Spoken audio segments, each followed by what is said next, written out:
Today on Learn Me Something Forbidden places versus self-surgery. I healed. So the punishment was I had to jump in a cold body of water, but I decided to just take a warm bath instead. So let me show you my view really fast. it just looks like I'm just a man taking a bath. But I promise I dumped 16 pounds of ice in here, and I gotta get lower. Yeah, really. This is your second punishment where you've gotten really squealy because of a heat. Yeah, the last one was heat. Also, it looks like in this video that I'm not wearing a swimsuit. He is wearing a swimsuit. Okay, I'm starting to get numb. I'm starting to love it.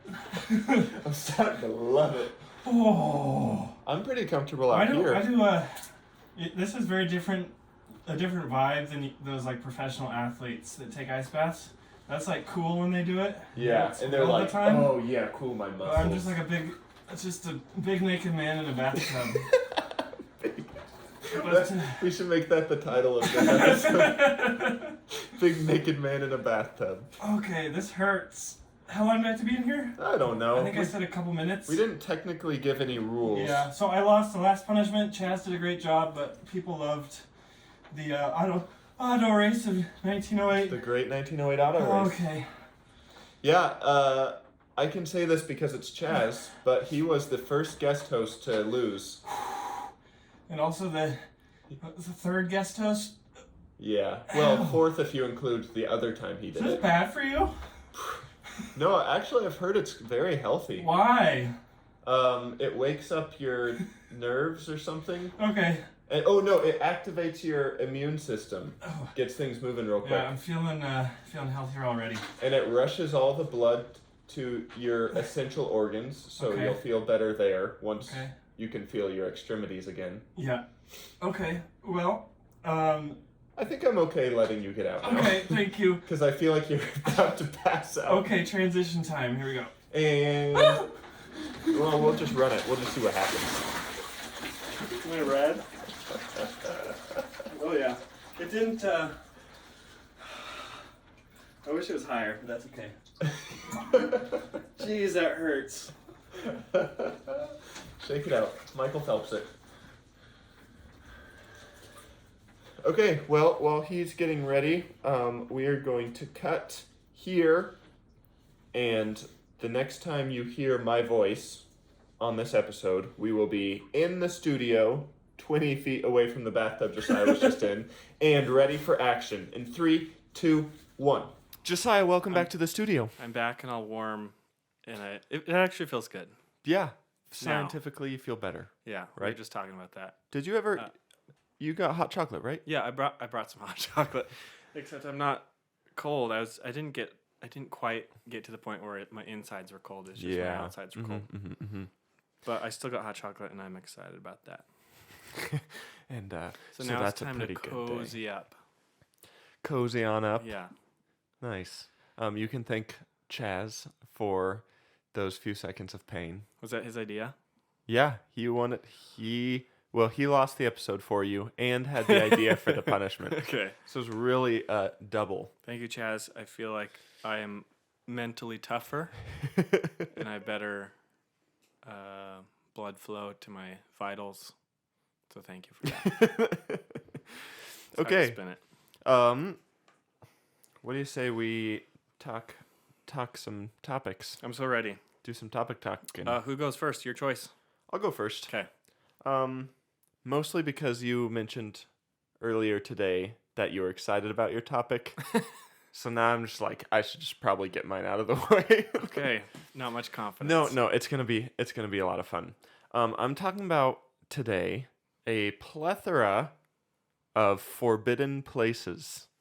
Oh, These are places you're not allowed to go. Not welcomed, not allowed. Those other people's bathrooms. Yeah, there are When you're not allowed into their house. a list of places that you cannot go to that I did not put on this list. You're not allowed to go to other people's bedrooms either if we're Correct. not allowed in their house. Yeah, that's number 1. So you just knocked out number 1 and 2. I also have other people's kitchens at 2 in the morning, and religious buildings that you're not a part of. Oh. In the middle of the night as well. If the door's locked. And there's clear signs saying you can't come in here.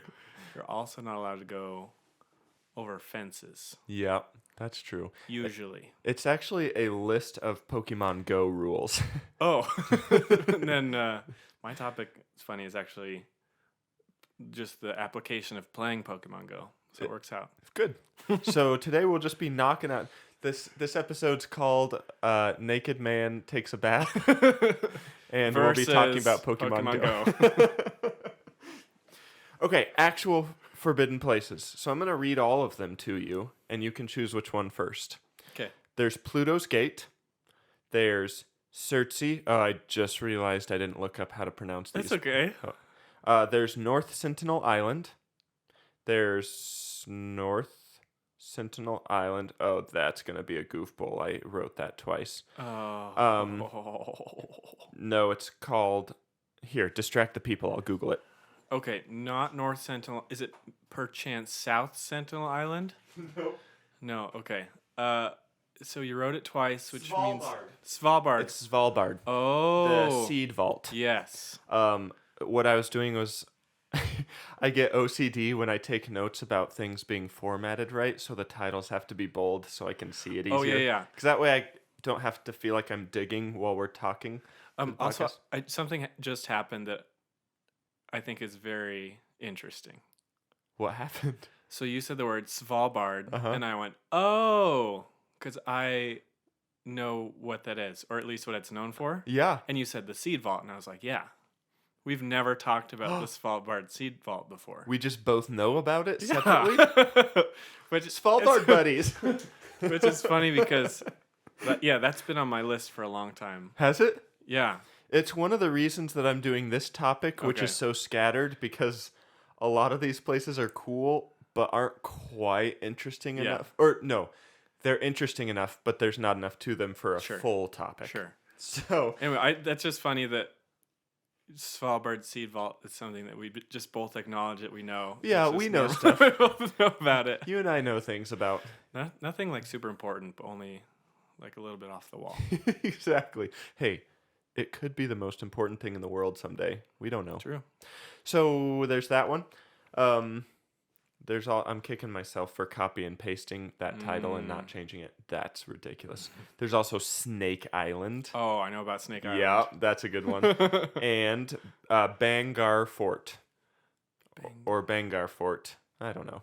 It's in India. Rajasthan, India. Let's go Snake Island, then Svalbard. Okay. And then the other three that I've never heard of. Okay. First, you said Snake Island first? Yeah. I don't actually really know much about Svalbard. But Yeah. I know a little bit about Snake Me Island, either. so I'm excited. You don't either? We're just going to be reading a Wikipedia article together today. Do you know? Okay. So do you know the Facebook articles that always get you that are like 12 things that you would not believe? Yeah. That kind of, and you click on them every time because you're like, what if I don't believe them? My topic today is going to be like that. Like a brief 5 summary. places you're never allowed to go. 7 places you'd be arrested forever if you ventured. Number 3 will surprise you. Okay, number 1 is Snake Island. You are not allowed to go to Snake Island. You can go there.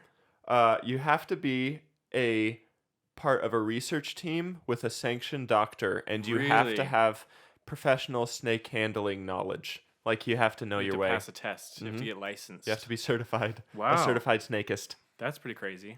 Yeah, so you're actually the public. Well, actually, most of these places that I'm going to mention are just like this. You're not allowed to go unless you're a scientist, which makes me want to be a scientist because it seems like a lot of doors are opened to forbidden You just places. want to be a scientist so that you can do stuff that most people can't. Exactly. Snake Island, also known as, brace yourself, Ilha da Queimada Grande. which Ilha da means Queimada Grande, I think. it must be somewhere off the coast of Brazil. It is, yeah. Off Yeah? the coast of Brazil. You No nailed way. it. Yeah. Okay, there we go. Also, Ilha, it starts with an I, so now I'm thinking Ilha. Okay. Anyway, that doesn't matter. The odds I got the rest of the phrase right are pretty astronomically low. High? No, low. So That's really hot. that hot chocolate. Yeah, I'm going to just set that. You can take the lid off if you wish. You can lay it on the table runner, which is still the scarf that you It knitted looks for me. real pretty. It's very cute. I'll never get rid of it. It'll always be a table runner on something. Snake Island, do you want to know why it's called that? I bet you don't yet. Yeah, I do actually. Oh, okay. It's because of snakes, Josiah, and the rest of the world. Apparently, according to one study, there's one snake per square meter of the entire island. So gross. And yeah, so the entire island is not available to visit because they were like, the snakes are bad here, no one can go, and so then the snakes just got worse and worse and worse because there's nothing holding them in check. Yeah. And so now they're just like, it's a total Snakeville. I have on my notes Snake Haven, but Snakeville is good too. Snake Town. The most dangerous snake species in the world is Black mamba. No. the golden lancehead viper. Oh, I knew that. I didn't. The black mamba might be there. So species is one of those weird words where the plural also sounds like the singular. Species or species. Species. Some of the most dangerous snake species in the world. So Okay. there's multiple versions of the most dangerous snake. Okay, lots of dangerous snakes. This golden lancehead viper can melt the flesh around the bite. That's how horrible the poison is. So you can't go there. This is what my topic is. I'm listing places and then saying you can't, go there. You need to get people excited about Check going it out. there. You would love this place. And you can't go there. It's tropical. It's warm. Beautiful views. There's probably some nice lapping ocean waves. luscious plant life. Yeah, A small hike you can get up from. Because I watched a video about this. it's creepy. And there's not much of a beach actually, right? It's No. pretty rocky. It's and you have to not actually a fun climb. place to go. Yeah, it's very dense. Yeah. And And kind of full of just climbing. snakes. And full of snakes. A snake is a And square that's it. meter. Can you imagine? Like, put this room. I don't know if you have this ability in your head. Okay. Visually, imaginatively, but put this room that we're in into square meters. Okay. And then put a snake in each square. Okay, I'm gonna say, that's probably like 4 meters. Sure.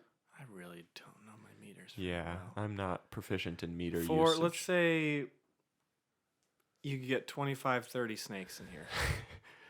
And this is This is a small this room. is a very small room. That's very And then scary. Picture there's lots of plants growing up, And so they blend in. yeah, so you can't even really see half of them. So 25 snakes in here, you can visually see 10 of them, and they're the most dangerous snakes in the world. They're Snake Island. I don't like that. Banned for your own good. Thank you. Next up, we've got the Seed Vault. Svalbard. Norway. Just name stuff so cool. Yeah. It's named after Cool. a giant, I think, in Oh, really? Norse mythology. That's cool. Anyway. North mythology. North mythology. Should we both do one? Okay. We're drawing the goofball. Lick the window. What the heck? Okay. Who wrote that one? Jeez. Sorry.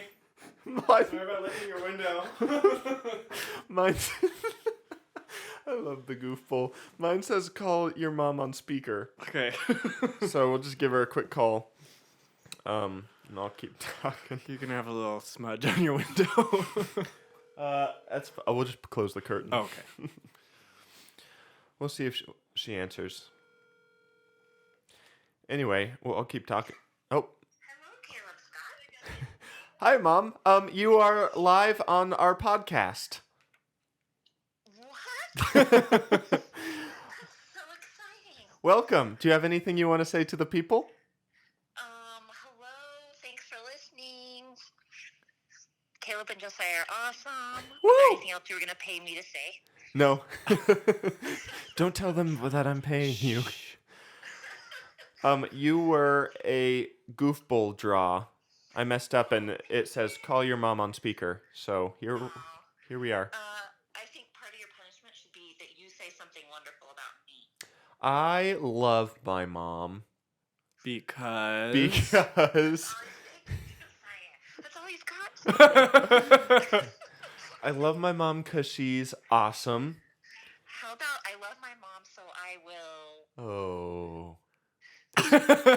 This call is going downhill. It is. Do you want me to hang up? Why don't you list something and I will let you know if I will.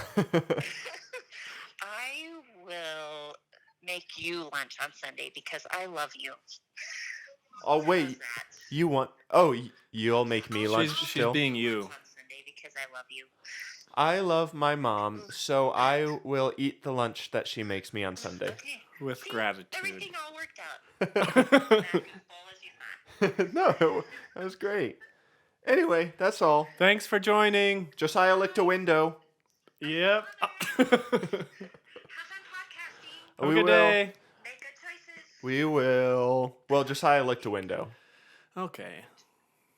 Just like- From now on, I will make good choices. Starting now. Okay, starting now. Okay, love you. All right, love you both. Bye. Bye. That was a very wholesome. That was a Goofball. sweet goofball. So anyway, So, North it's kind of hard to say. I won't make you draw Norse another one. mythology. Norse mythology. Okay. Yeah.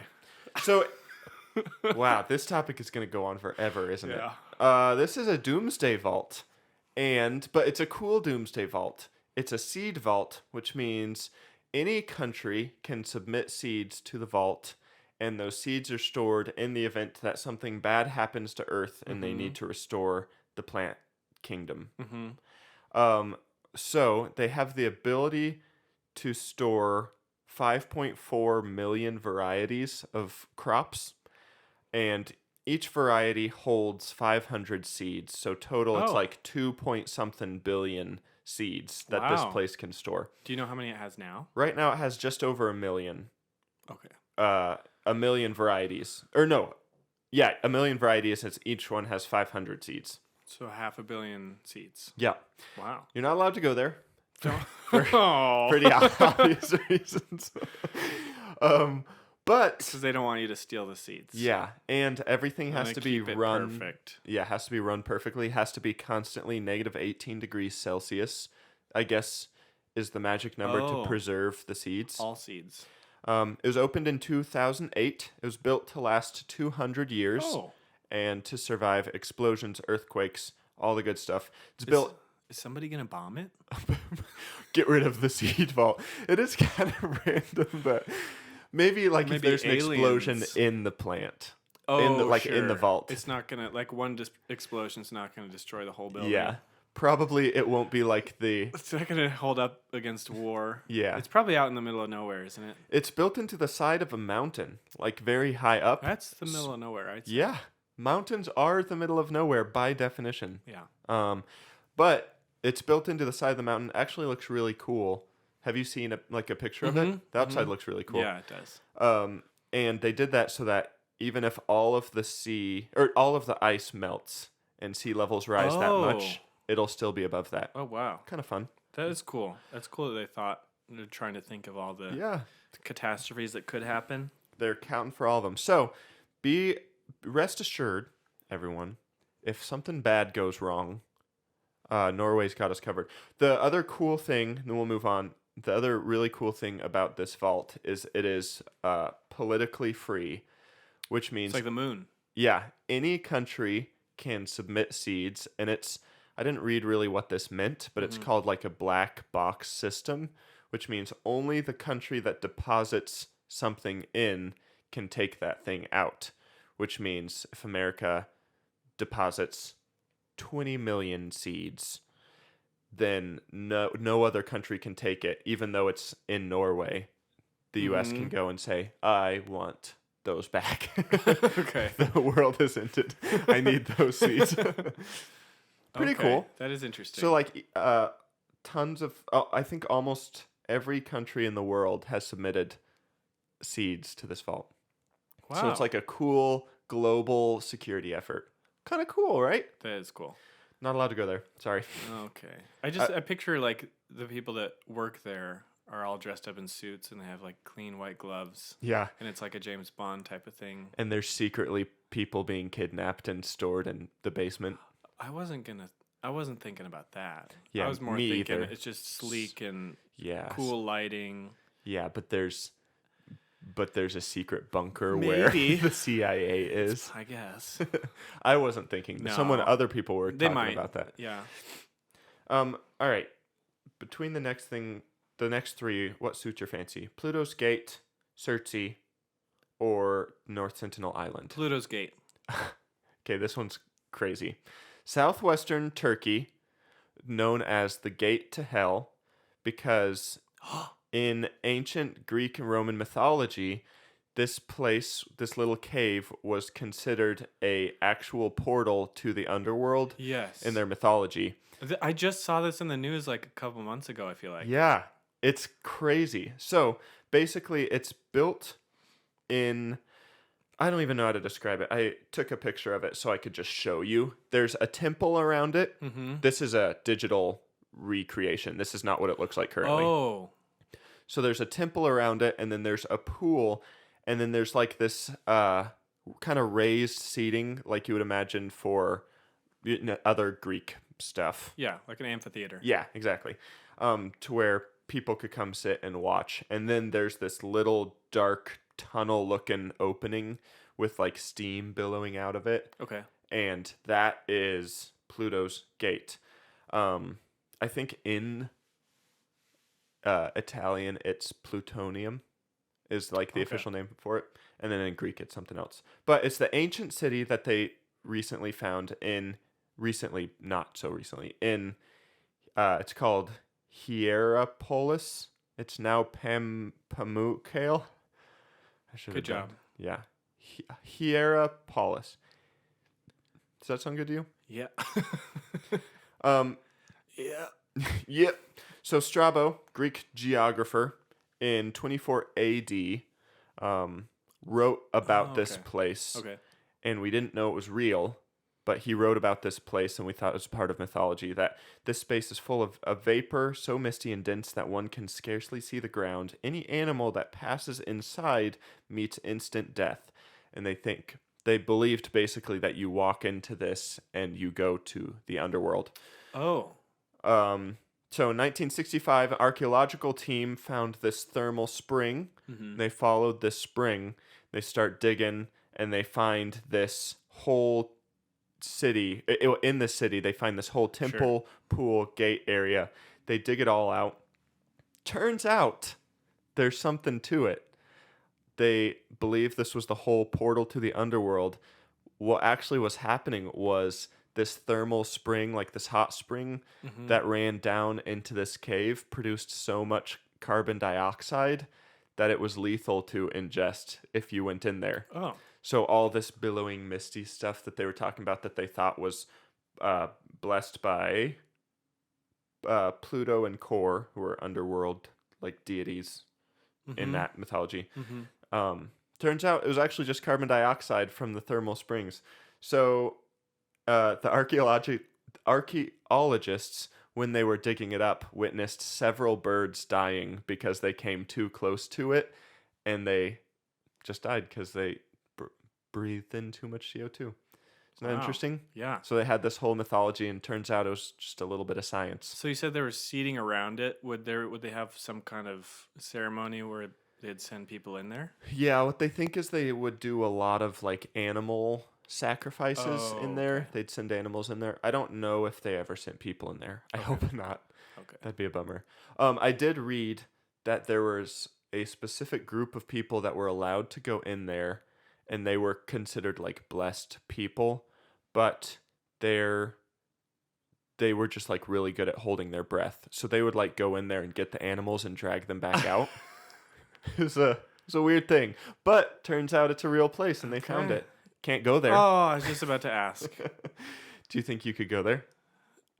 Maybe. You can't. Okay, so the thing I saw in the news was some kind of lava pit or something that that was like a tourist attraction, but they recently closed it. Oh. It's too dangerous or something. That's I fun. don't know much about it. I'll probably look into it later. A good lava pit? That's not on my list. Something cool like that. I'm really sorry. You should have added it. Because you can't go there no mo. Can't go there no mo. Okay, I've got 2 more of these. Do I? I've got 3 more of these. Okay, choose your own adventure. Surtsey, North Sentinel Island, or Bangar. Let's do Bangar. Okay, let's do Bangar. Because it's the one, it's not going to be a great finale. Okay. Basically, Bangar was it's a fort. It was a big old fort made hundreds of years ago. And people are allowed to go there. You were about to ask. You can go there, but you can't go there after sunset and before dawn. Because it's been officially declared by the Indian government as haunted. One of the most haunted places. Not allowed to go there. What the locals will say and what the legend is that no one who goes in there after dark ends up living to tell the story. There's one story I read where these 3 guys decided to go try it out, and they stayed till dark, and one guy fell in a well, and they like freaked out because they were like, is it real? But then they helped him get out of the well, and they're like, well, he's got to get to the hospital. So they go and they get in their car. They were telling that to the well? Well, he's got to get to the hospital. Well, give him back. We've got to go to the hospital. And his name was Will. Will. Will.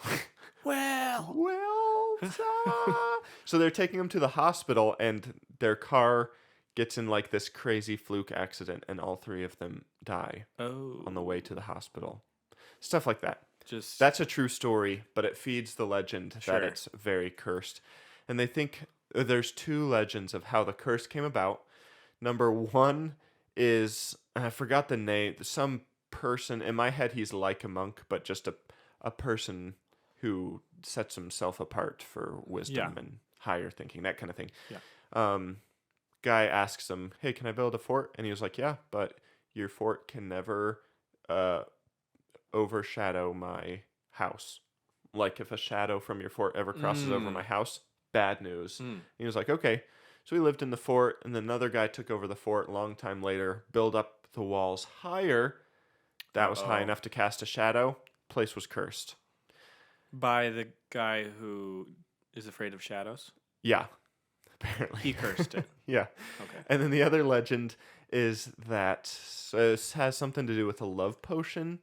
Some sort of like sorceress was trying to throw a love potion, and it hit the rock behind the guy she was trying to hit. The rock? Yeah. Oh, it went into the rock. Yeah, and the rock rolled over and hit the sorceress, and so she cursed the place because of that. Oh.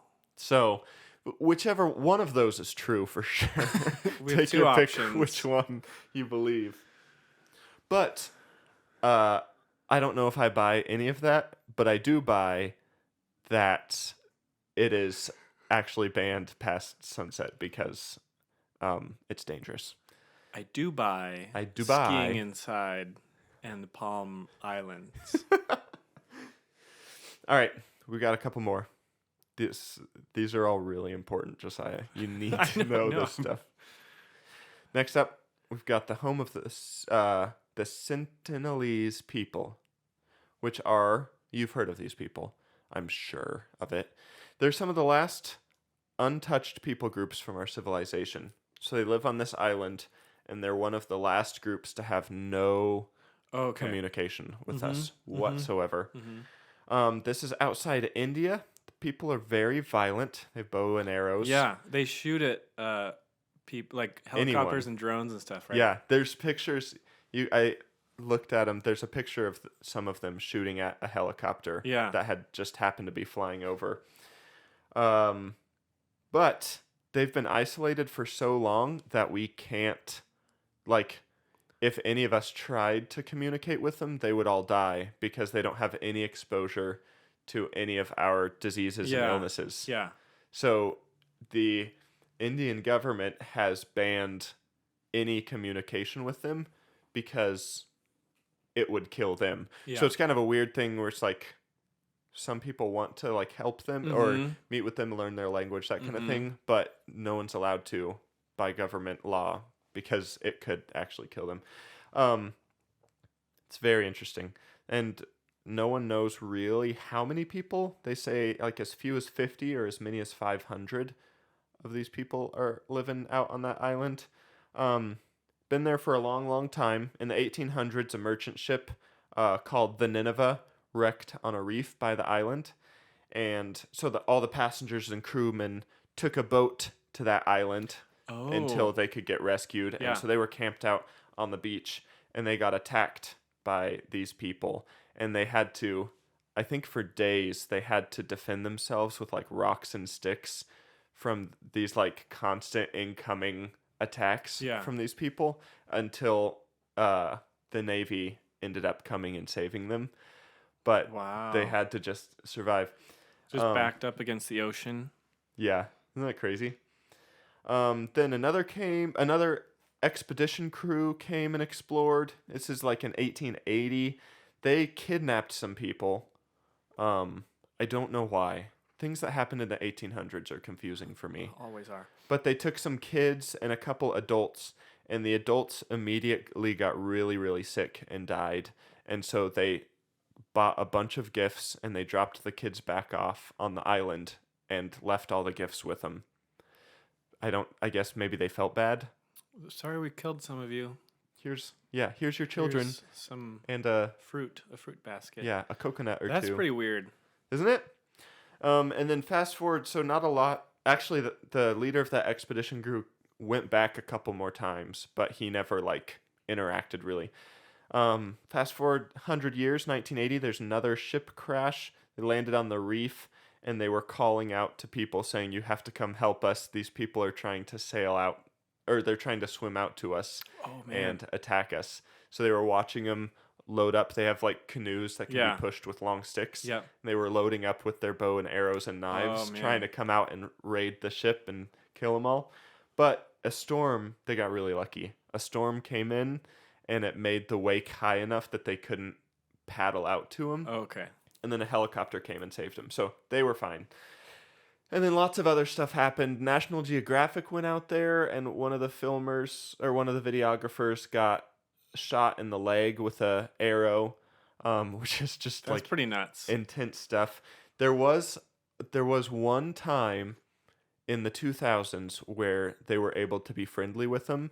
They went out once and they left a lot of gifts and then left, and then they went out another time, left gifts, and they did that for a couple days, and then they finally went out and the people came up to them and they gave the gifts directly to them. And then apparently they would come every so often and the people would let them be there, but then they had very strict, no one knows their language. Yeah. They had very strict rules that you weren't allowed to leave, or you weren't allowed to stay for very long. Yeah.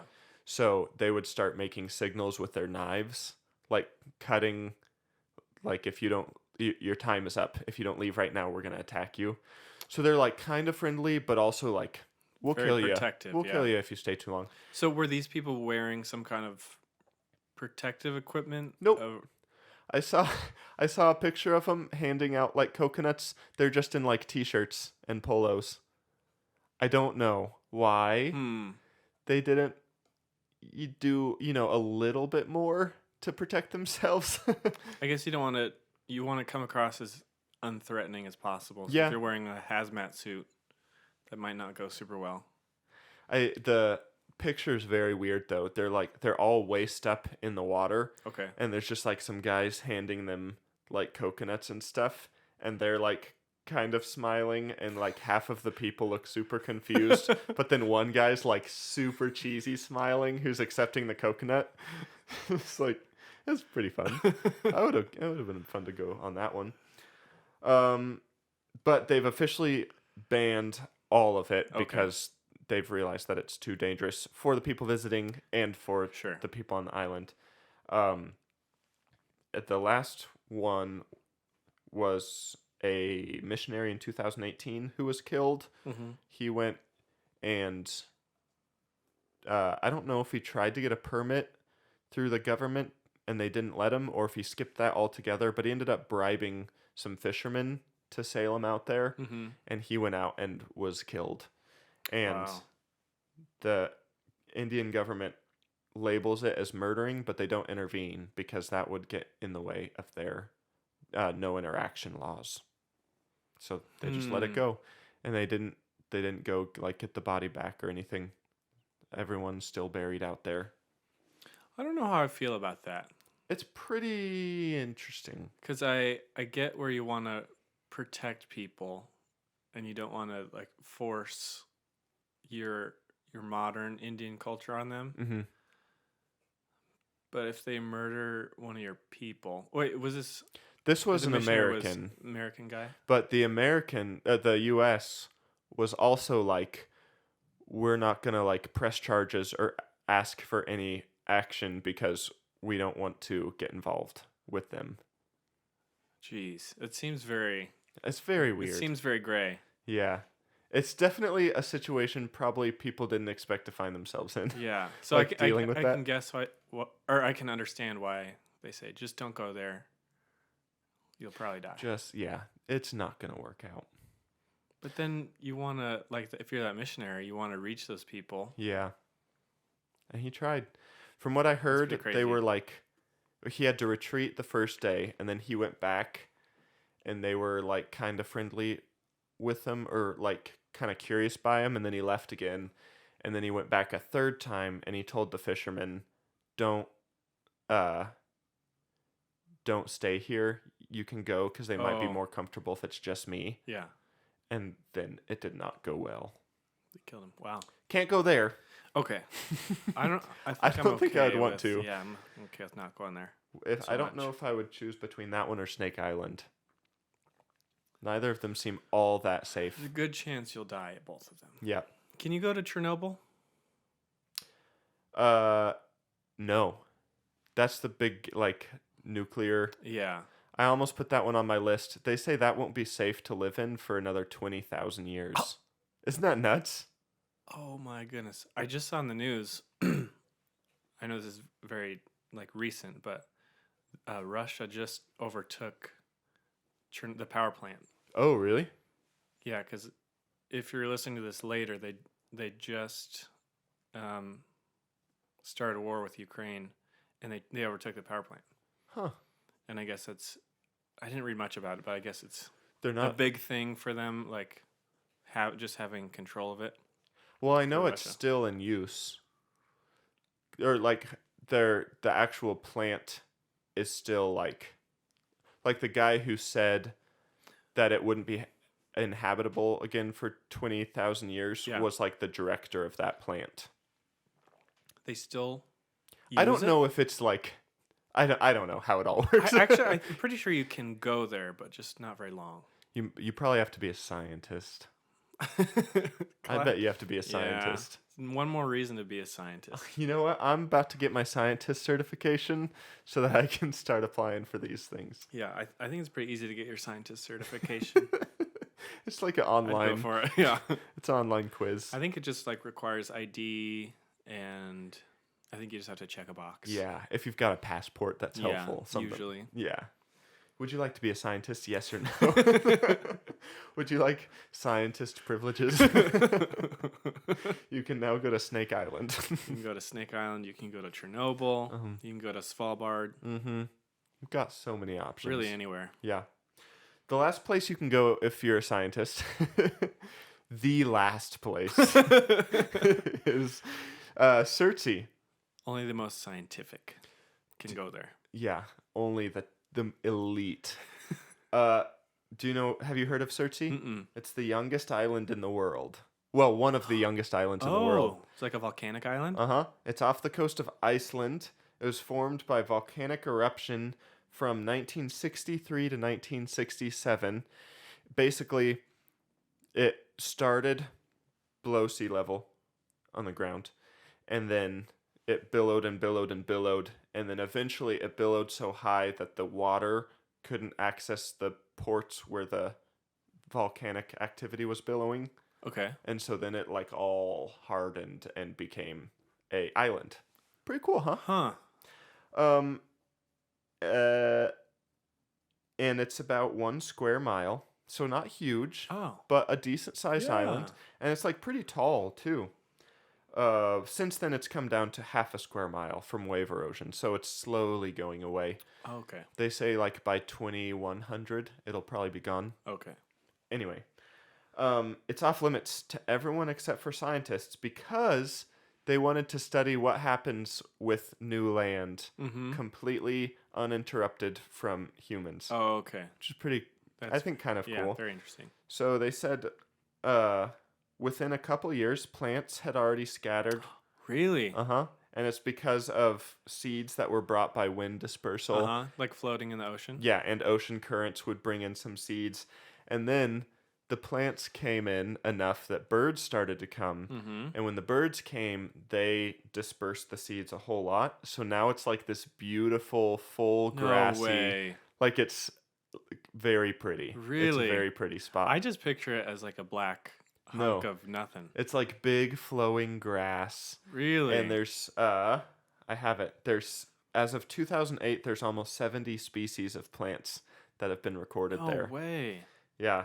And there are a ton of birds. I think I forgot to write it down. I think I read 15 species of birds. They live there? They just Wow. they made that their home and that's where they hang out now. They immigrated. Wow. Do they know like when the first plant life started? Or, like around what time frame? No, all I saw was within a couple years. So it was pretty That's fast wild. after they had discovered it, and they discovered it while the volcano was still active, so nothing was happening there. So they have tracked the whole thing, So basically. they were able to watch it from the very beginning, That's very and will cool. be able to all the way up until eventually it goes away. My hope is that eventually there's enough plant life that it holds itself from eroding and sticks around. Oh, like it. Like so the it's- roots build in and it doesn't decay as much. Sure. So it's the waves that are destroying it. Yeah, they're just slowly eroding away at the Okay. edges. So But is if that enough- something they say could happen? I don't know. I'm That's very just- excited about this for some reason. In my head, yeah, you can't go there, but One day, maybe. Don't tell me that. I'm gonna put a little hut on the very top. Oh, yeah, because you said it's tall. What's this place called? It's not super tall. It's called Surtsey, Surtsey.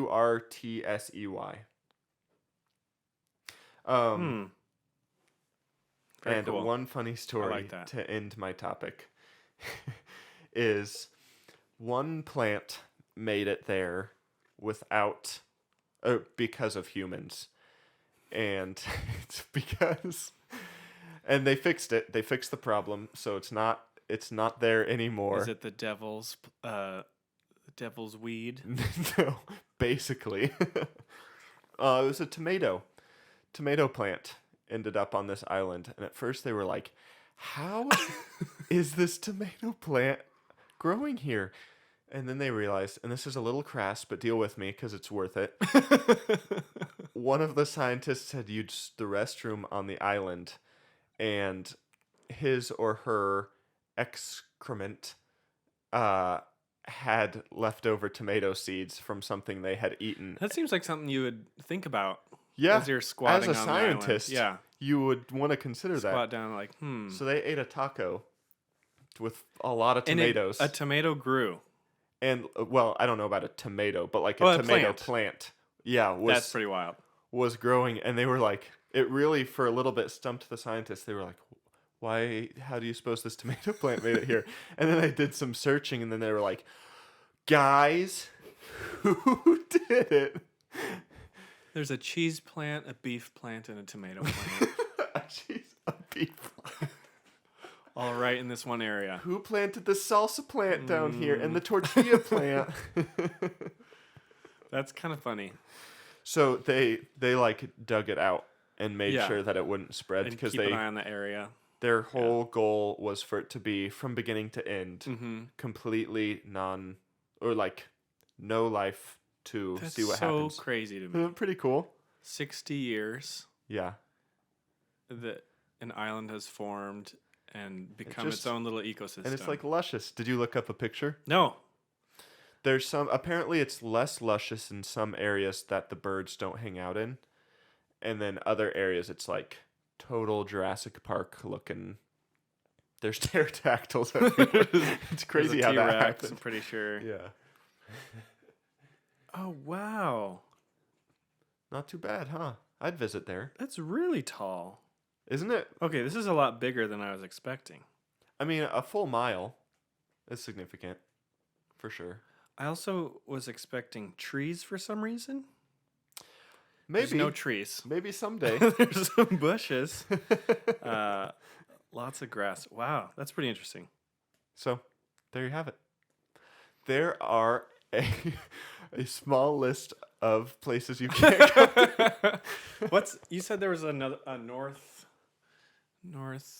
Wasn't there something else in your list? Did we That's already cover that? that's the island with the people, North Sentinel Island. Sentinel. Oh, but you just called them They're Sentinelese. Sentinelese people is the name of the people, and they Okay. live on North Sentinel Island outside of Okay. India. Hmm. So yeah, I was looking at all these, and I was like, a lot of these are really interesting. And I was like, how do I link these together? You cannot go there. Yeah, and then I realized, this is my podcast. I can do whatever I want to. So this is my first clickbait title. 6 places you cannot go. I cannot believe the last one. Yeah, you can't. There's some other cool ones too. Like there's a place in France, these huge caves that have all these drawings, like ancient drawings and stuff. And it was a big tourist destination for a long time, but then they found out that People were making their own, weren't they? people were bringing their crayons in. No, people's breath eventually started to wear down the drawings, like the bacteria from their breath or something. I didn't look Sure. into it too much. So now no one's allowed down there, except for scientists, and even they have to be guarded by security guards and can only be down there for a few minutes a week. Wow. So there's your honorable mention to really complete my article. Just wear a scuba tank. Yeah. That's very interesting. Yep. Forbidden places. Makes me happy for national parks. Yeah. They'll stay around, hopefully. Yeah. And I think so. And they'll stick around, and you can go to them forever. If we just keep them banned. You know what? Yeah. How about I'm going to write a letter to the president and say, can you please ban all national parks? Because I know people are trying to preserve things now, but I would like nobody to be able to go there. I want the opposite of preservation. I want them to flourish, not just be around. I want them to thrive, not survive. Thrive, not survive is way better than flourish, not be around, which is what I just said. Well, it's okay. It's to each his own. Yeah. I mean, I just presented for a hot minute. Can you? I can't expect you to rhyme Yeah, after all that. Exactly. After 30 minutes of talking. Who do you think I am? Wiz Khalifa? No, I don't. Okay. Quick break. Yep. Thank you for that. Anytime. Very, very interesting. And I'm happy to not go to many of those places. Before I go, just want to say to the people, if you want to support us on Patreon, you can click the link below. Then do. It's a couple clicks and support the podcast if you'd like. If You can not, that's okay. You can support us for $1 a month, $12 a year, $120 a decade. You could also support us for. Do you think people could do like 20 cents Sure. a month? I think you can put in custom ones. Okay. Like if you want to support a cent, Somebody support us for 20 cents a month. I would like to see that, please. please. But if you don't want to, that's okay. That's just a lollipop an episode. Just think about it. Break it down. It's a couple gumdrops, a lollipop. That way, when we're recording, you can also hear as we're talking. Smacking. It's a fifth of a bottle of water. Exactly. Just think about it for us. Mm-hmm. But if you don't want to, that's okay. Okay, my topic, my torn. Yep. You don't. Have you ever seen the movie 127 Hours? No, I refuse. I can't do body stuff. You get a little squeamish. Well, it used to be like bones. I would be like, no, I can't. But I'm getting a lot better with that. But I can't do cutting through tendons still. As much, yeah. It's not your favorite thing. Okay. Is that your topic? The plot of 127 Hours? My topic is how to cut through your own tendon. Okay. Since I know it's a movie and I know I'm so vocal against spoilers, but since it's a historical event, it counts. I'm going to go ahead and spoil 127 Hours. It's allowed. So this guy, Aaron Ralston, Yeah. he is hiking in Utah in a slot canyon. He falls, a rock falls on his arm, squishes it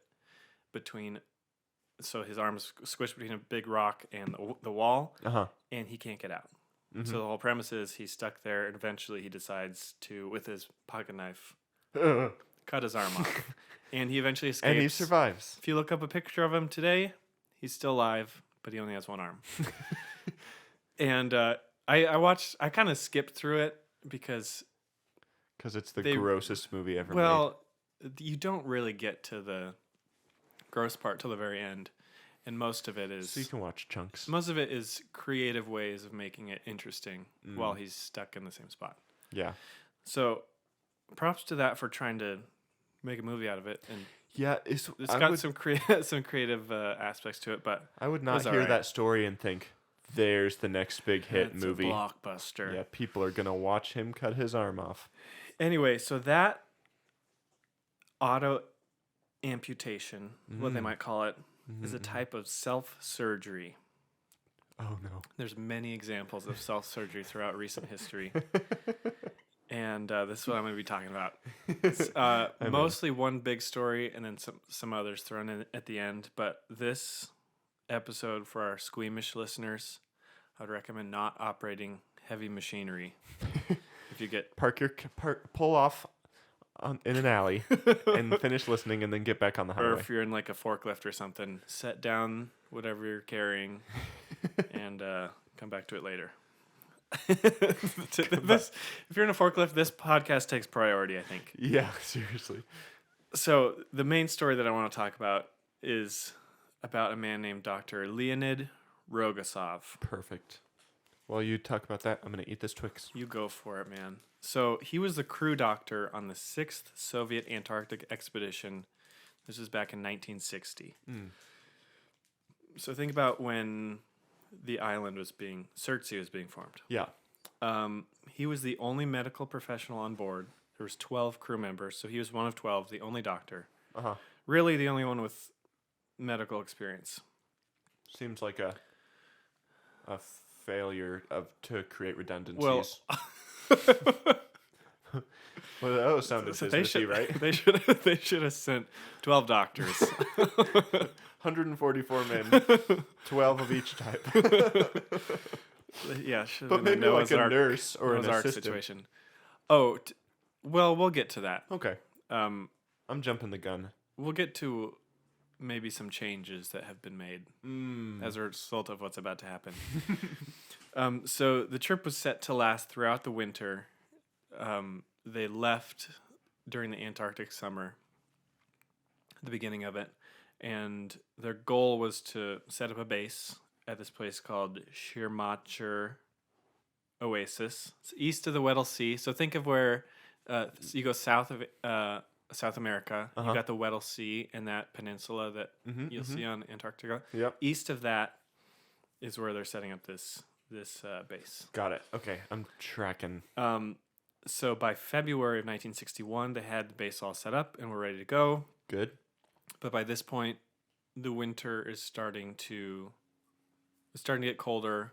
They're just gonna hunker down, get ready for the big long winter, and leave Antarctica in the summer once the ice starts to melt. For sure. That's the plan. So good plan. In April, Rogisov, the doctor, starts feeling stomach pains on his right side, his lower right abdomen. No. And he becomes nauseous and tired and weak. And I'm unhappy with what I think is going to be the finale of this specific story. So he's 27-year-old guy. He's Yeah. performed the surgery that he thinks he's going to have to perform a lot. And he diagnosed himself with acute appendicitis. Oh, no. He's thinking, this is something with my appendix. Let's get rid of it. Something's going to have to be done. I'll try and get out of here if I can. We'll see. So his son said it's a condition he'd operated on many times, and in the civilized world, it's a routine operation. But unfortunately, he didn't find himself in the civilized world. Instead, he was in the middle of a polar wasteland. Man. So it takes over a month to get back to civilization if there was no ice. And there is ice. And there is ice, and there's no hope of returning by boat. So that's impossible, and because of the harsh winter and snowstorms and everything, it was impossible for a plane to come get him either. So he's just because this was not that long ago either, just 1960, remember, and so he knew that if his appendix burst, there's a good chance he would die. Oh boy! So that leaves him with a choice, not a chance, a choice. Do I die? Do I have it removed by myself, by my own two hands? So, according to his son, he had to open his own abdomen to take his intestines out. He didn't even know if that was humanly possible. But so he knew he had to try. Exactly. Good trailer. But he knew it was the only way. So he had to get permission from the commander in charge, and so he chose to perform an autoappendectomy. That's what they're calling this. So... because he had to ask his commander, is this okay if I do this? And he's like, well, if you die, it's going to look really bad for Antarctic exploration. Because this is kind of the same time as space race.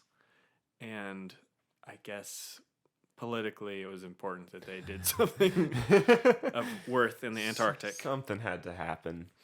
So Rogisov says, I did not sleep at all last night. This is in his journal. It hurts like the devil. A snowstorm whipped through my soul. Oh. Wailing like 100 jackals. What? So what a dramatic fellow. I'm going to remember that, though. Oh, this is wailing like 100 jackals. It's as loud as 100 jackals. So he also wrote in his journal, still no obvious symptoms that perforation is imminent. So, still probably intact, hasn't exploded yet. That was my part. And he says, but an oppressive feeling of foreboding hangs over me. This is it.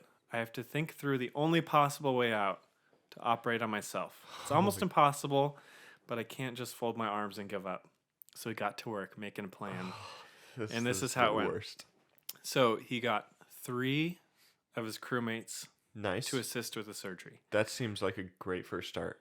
One of them was going to hold the lamp and the mirror so he could see what he's doing, and I guess the lamp as well to see what he's doing. And the other assistant would hand him instruments and assist, like hold here, do this, whatever you need to do. The third person was there to take the place of one of the other 2 in case they fainted or were like too queasy to do anything. That's horrible. Why would he not say, there's 12 people here, I need 11 people ready to go? We need just a line out the door of people ready to assist. What if he cuts into his side and all 3 of them just fall over? It's a bummer. He's like, I guess I'm doing it on my own. So he showed the assistants how to inject him with adrenaline and perform artificial ventilation if needed. So he's preparing them, I imagine, just giving this amazing speech beforehand. Yeah. This is what I imagine he said. This is what I imagine he said. Friends, countrymen, brothers, today you become honorary surgeons. You're the only ones who can do this job. You're the only ones who can ensure I survive. I don't know if this operation is possible, but you'll go down in history as the bravest men to ever live. If I'm going to live, I need your minds to be focused, your hearts to be emotionless, and your guts to be made of iron. Did you write For the motherland! Did you write all that down? Like, did you script that out? That's what I wrote. So he was. That's how I imagine it going. And then they go, hope. "Hey!" And so he's only able to use a small amount of local anesthetic. He can't obviously knock himself out. Obviously. So as he could use it like as he's cutting open his stomach. Yep. But that's about it. Oh, that is the worst. He needs to be clear-headed as possible. And here's this is what he said in his journal afterwards. My poor assistants, at the last minute I looked over at them. They stood in their surgical whites, whiter than white themselves. He said, I was scared too, but when I picked up the needle with the Novocaine and gave myself the first injection, somehow I automatically switched into operating mode. And from that point on, I didn't notice anything else. So he's like, cow. I've done this before. I can do it again. Just get in the zone. One of the bravest men in history. Would you like to see a picture of him operating on himself? No. Wait, is it super gross? Kind of, but just check it out. I'll link it below too. Okay, it's not horrible. Holy so cow. he's laying in bed. That's absurd. And he's like laying down with his head propped up a little bit, and his like abdomen is all dark. It's a black and white photo, but nasty. Nasty.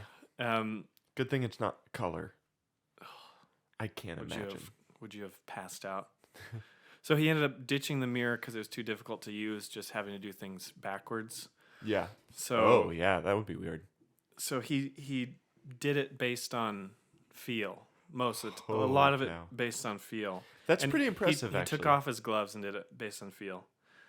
So imagine, your appendix is on your lower right side of your abdomen. Yep. So imagine you're just laying down, and you're like trying to cut into things. We're both acting it out right now. No, you can't see us, but that's what's happening. Unless you're watching on YouTube. Unless you're yeah. And so he cuts into himself, and he's like feeling around. He's like, I've done this before. Okay. I think that's I think that's my heart. Oh, I'm in the wrong spot. There's the lower valve unit. There's the upper atrial vent. I think that's probably something to do with your heart. Oh, I just found the quadriceptic conditiator. That's a car part. Need to clamp that. So, yeah. That's crazy. And he survived? He was very close to losing consciousness. Ooh. At the most difficult part of the surgery. So he had to take breaks towards the end. I guess he says in this quote, he says, the bleeding is quite heavy, but I take my time. Opening the peritoneum, I injured the blind gut and had to sew it up. No. He said, I grow weaker and weaker. My head starts to spin. Every 4 to 5 minutes, I rest for 20 to 25 seconds. Holy Which cow. you can imagine. I get it. Yeah. Give yourself a quick breather. And he goes on, finally, here it is, the cursed appendage. With horror, I noticed the dark stain at its base. That means that just a day longer and it would have burst. My heart seized up and noticeably slowed. My hands felt like rubber. Well, I thought, it's going to end badly, and all that was left was removing the appendix. So after 2 hours of self-surgery, Holy cow. he successfully removed his own appendage. And by appendage, I mean appendix. He also cut off his arm on accident. He removed his own appendix and stitched himself back up. And after he instructed his assistants how to clean the surgical instruments and tidy up the room, he took some sleeping pills and antibiotics and went to sleep. Wow. So after a 2-week recovery, he was back to his normal duties. That's ridiculous. Yeah. I guess it was good he decided to do that. Yeah? If it was going to burst the next Probably day. would have died. But could he have maybe talked to someone else through it? I don't know. Maybe you have to have so much expertise. Maybe, picture this. What if surgery is something you need to know a significant amount of information to do successfully? Imagine. I wouldn't know. And practice. I wouldn't know. I don't know. But you could probably walk someone through it. Yeah. I mean, well, it was too early to take the surgery certification. Yeah, you get your certificate online. Yeah. I don't think anyone did that before they went. I think they require a scientist certificate when you go to Antarctica now. Good for them. That's about time. So it seems like a happy ending, but remember, they're still in Antarctica in the winter. Oh, yeah. And he said, more and more often, waves of dull homesickness and hatred of this cursed Antarctic wash over me. He's so poetic. He is. How odd it seems that I ever agreed to go on this expedition. All the exoticism of Antarctica was exhausted within a month, and in return, I'm losing 2 years of my life. Holy My cow. clinic, which I love more than any worldly pleasure, seems as far from here as Mars. And there was a lot of harsh weather, and the date that they were supposed to leave got pushed back. But eventually, some guy. single-engine planes came and rescued them. Picked him up. One of them, almost crashed, but That's its own story. it's a story in and of itself.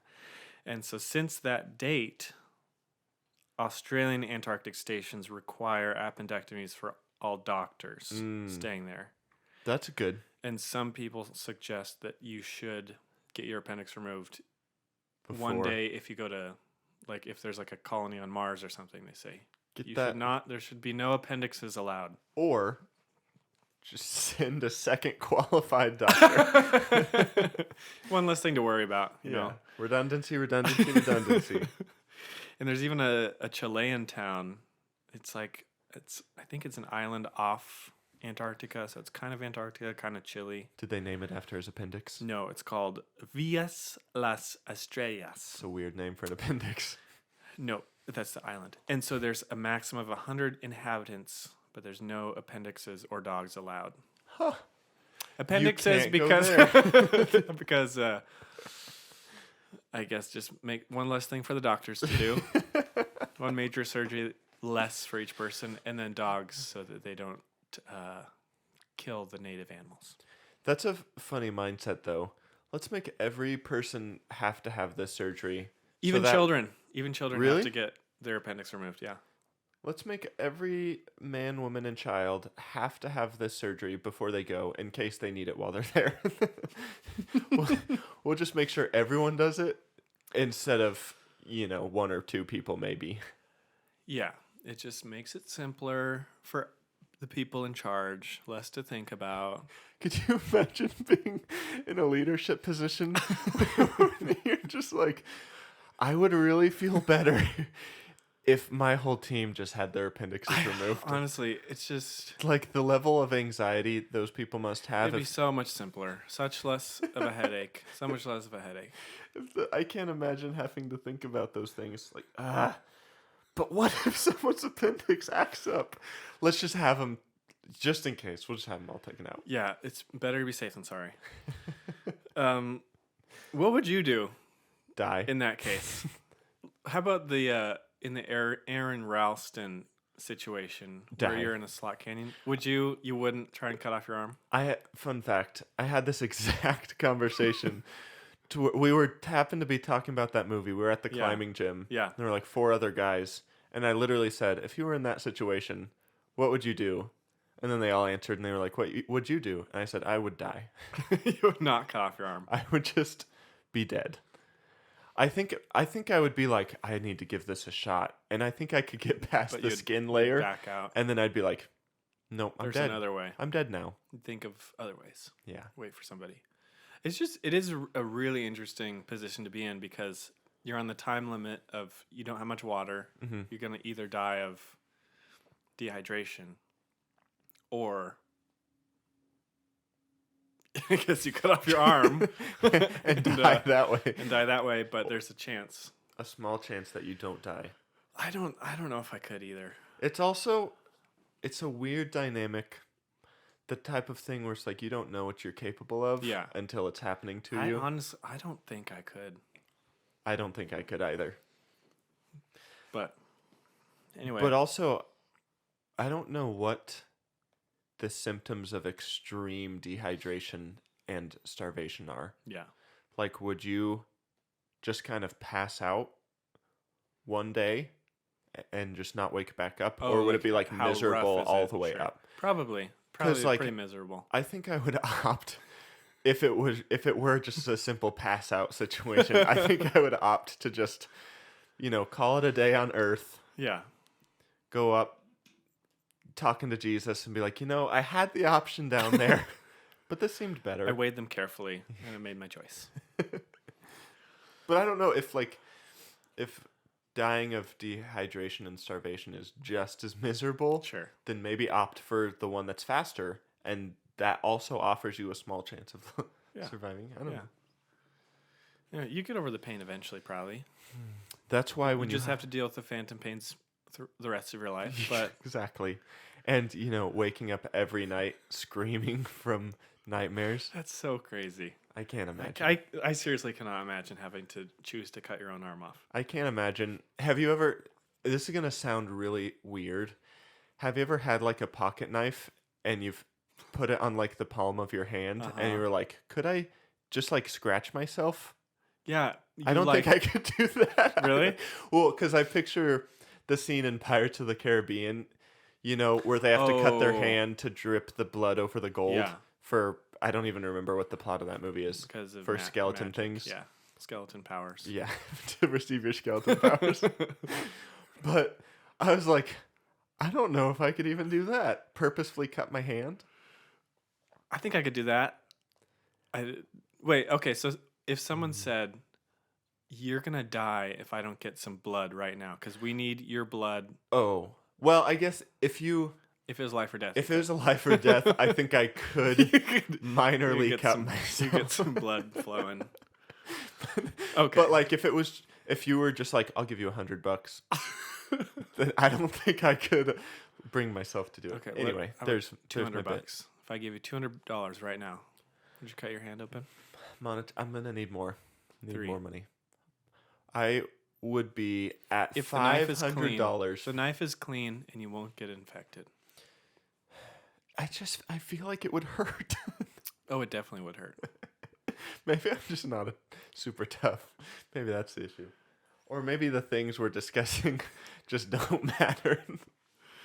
You never know. One day, it's very possible. Yeah. So I've got a couple more stories to consider, and then I'll wrap it up. First one, another doctor, Dr. Jerry Nielsen. She was also in Antarctica. She was at the South Pole Research Station in 1999. She was an American, and she discovered a lump and diagnosed herself with breast cancer. And so the U.S. Air Force airdropped everything that was required for chemotherapy, and she began treating herself. And after teleconferencing with other more experienced doctors in this area, she performed a biopsy on herself with the help of some other researchers who had no she was the only doctor, again, in this case. And they practiced with needles and raw chicken. Well, at least they practiced. They got some practicing from the whole thing. And eventually she was airlifted out, and a new doctor came and replaced her. And her cancer went into remission for a couple of years, but eventually it came back and took her life in 2009. But that's pretty impressive as well. I've got breast cancer. I'm gonna have to deal with it myself. You said crazy. They airdropped the stuff? Yeah. Was there no... I don't know.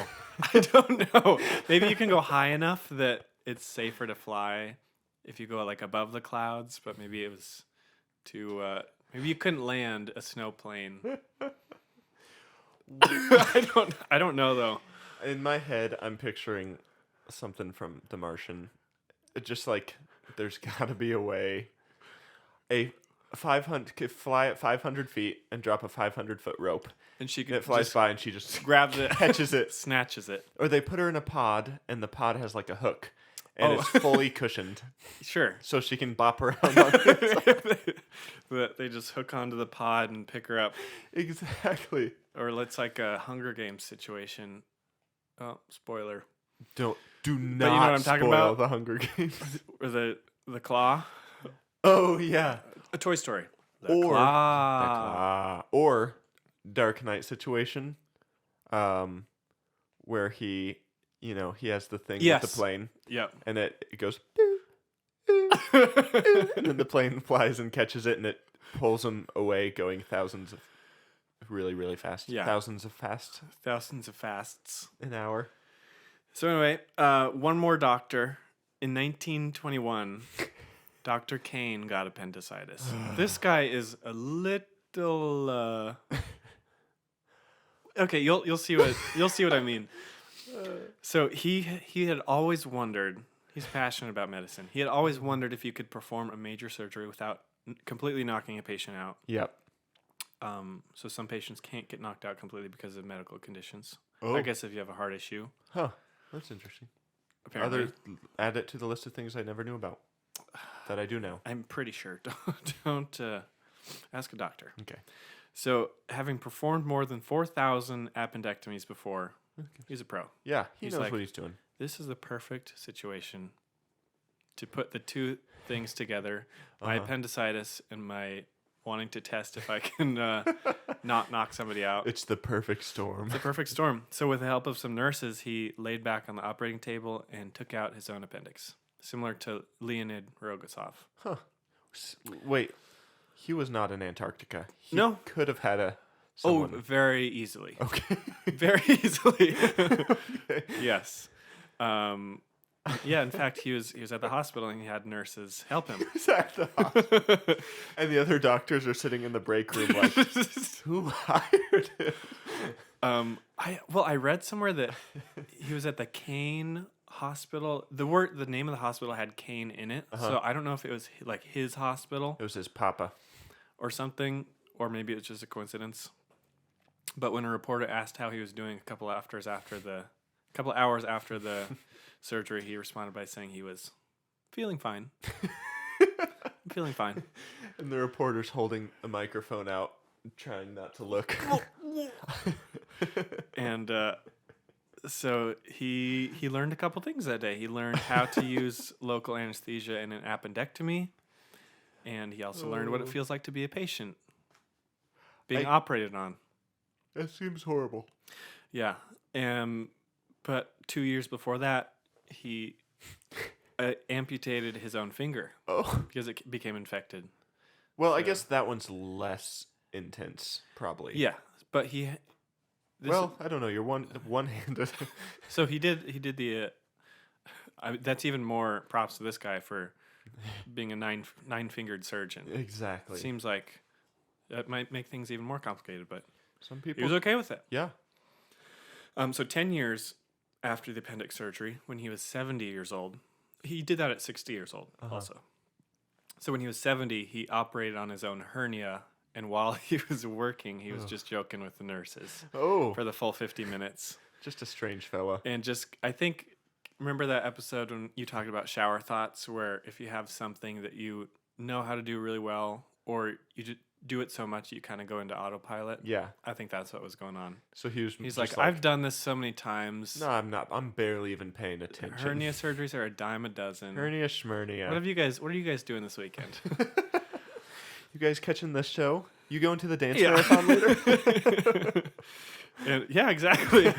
And once he was done, it took him a day and a half, and he was back at work doing surgeries on other people. Wow. And not so many on himself. That's probably for the best. And a fun fact that I heard about was he was a little bit of an artist, some might say, because I would assume, saw his surgeries as a work of art. So what he wanted to do was, when he stitched his patients back up, to sign With the stitches? a K for Kane. But he thought maybe people would get mad if they see a K. Yeah. Like Maybe, an obvious potentially. K, scar or like stitched into their, I don't know, wherever. So he did it in Morse code instead. He would stitch his patients back together using a Morse code K, which is da, dit, da. Legendary. The guy So guy knows his stuff. He did that on himself. He wasn't able to finish it. I guess there were some complications with the hernia surgery. And eventually he died a year later. But Hopefully unrelated. many people lived on with his legacy stitched onto their skin. Would you be mad? Do you think? I kind of would be. Just imagine you are recovering from surgery and it just says like Smith in Did you stitches. sign my body? like that seems like something you need to ask somebody to do. Yeah. Hey, do you care if I sign my work? Excuse me? It'll make you more valuable. I'm pretty big.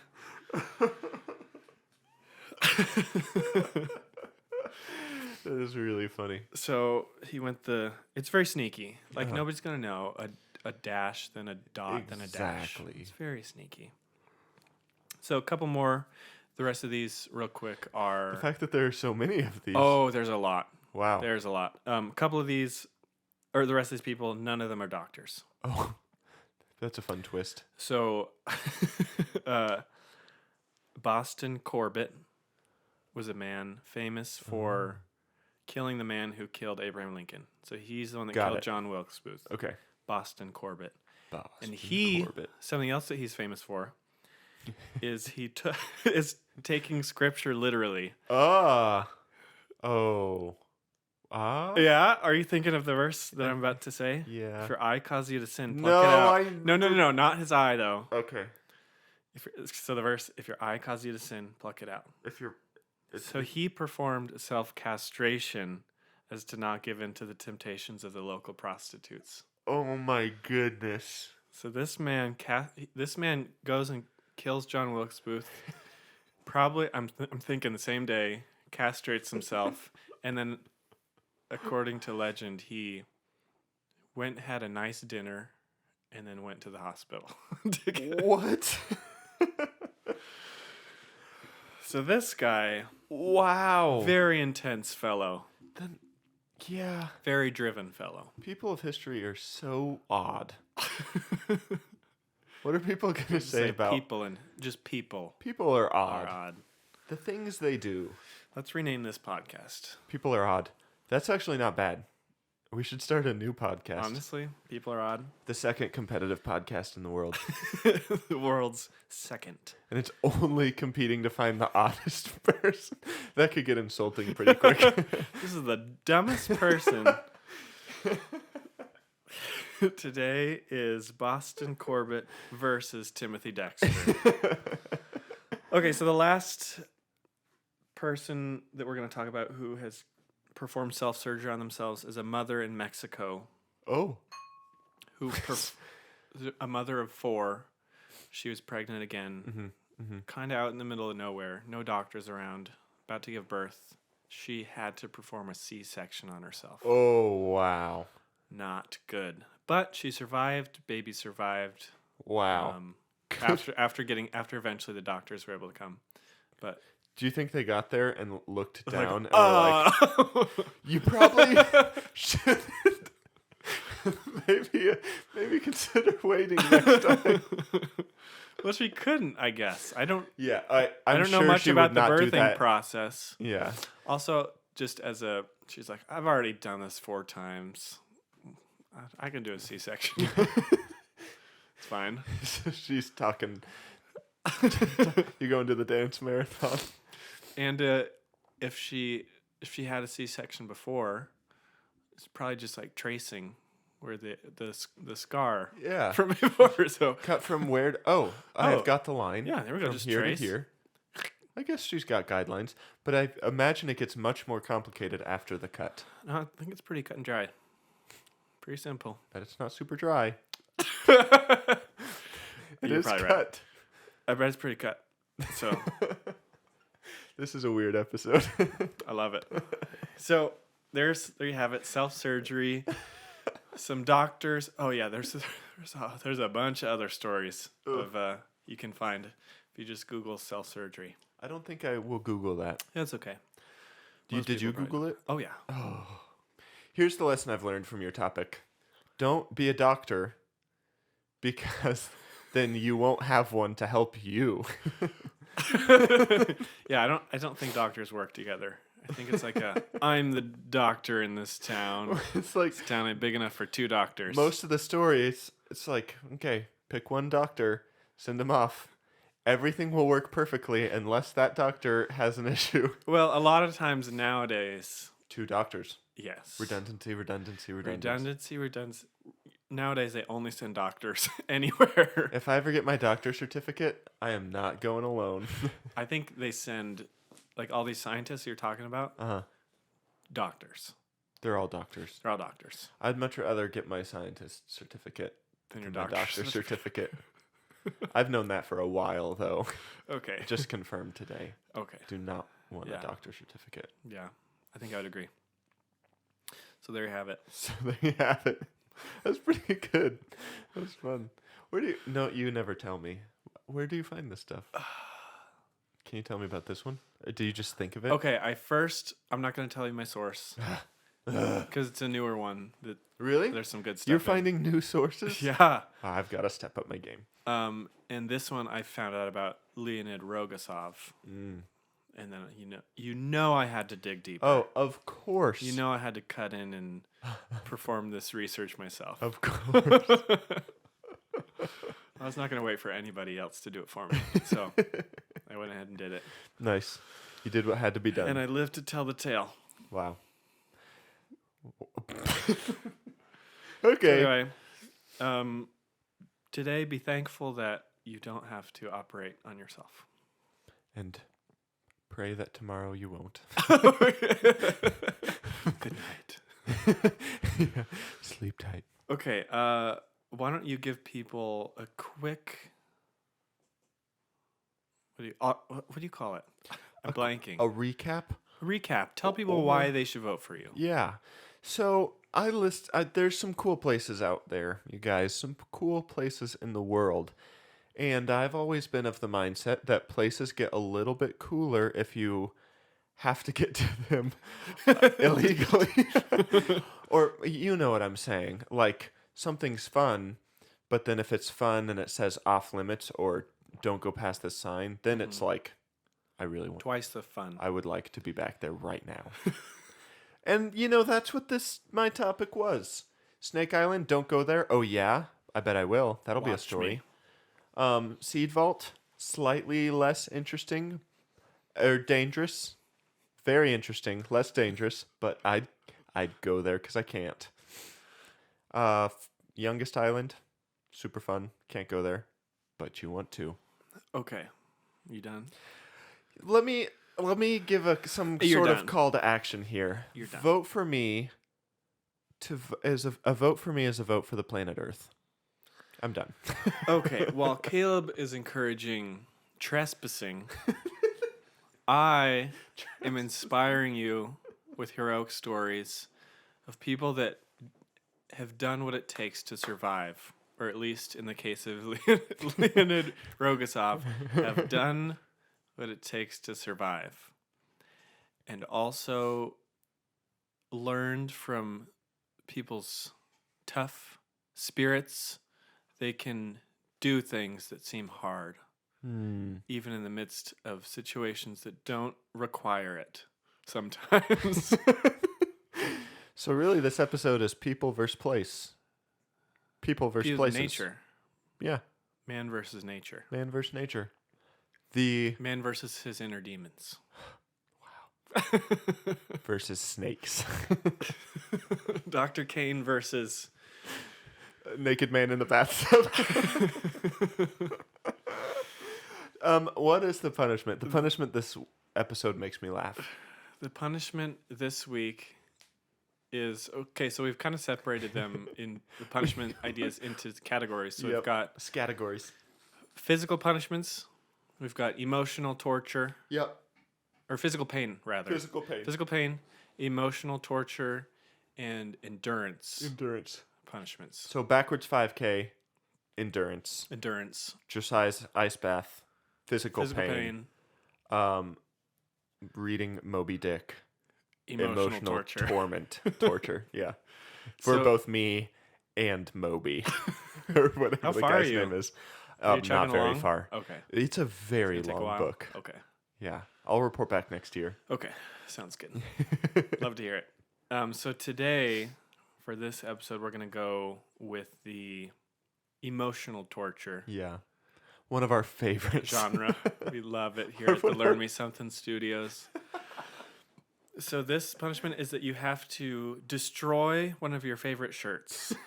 But Simple as that. the fun part about this is you get to choose how you destroy it. I think burning is fun. Destroy one of your favorite shirts. I love it. So that's good. That's it. It's a pretty simple one. Won't take too long. Yeah. Just there to make you sad. So vote for me.